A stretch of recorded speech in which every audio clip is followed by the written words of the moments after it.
parasti jau tie izšķirošie goli nav nekādi šitie skaistie. Nu, prieks, ka iekrita kaut kāds tāds mēsliņš. Mikls Rēzniks pirmais pie ripas, kur partneri tālu, bet paspēja. Dārziņš! Lauris Dārziņš!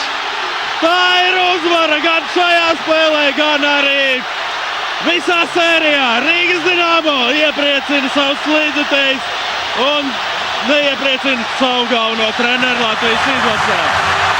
Un redzam, kāds prieks Julijs Soplērs, viss soliņš priecājas, saprotam, ovācijās izplūst arī visā arēna Rīga. Grūta uzvara, bet 4-2 sērijā un tagad jāgaida savs pretinieks nākamajā kārtā. Fantastiski uzvara un, protams, milzīgs prieks. No Aleksejs Volkovs šajā epizodē neko nevarēja glābt. Mikls aizgāja līdz galam, šķietami bezcerīgā situācijā. Lauris un Jānis Sprugts. Attiecas, ko skatās video atkārtojumu. Šobrīd neskatās.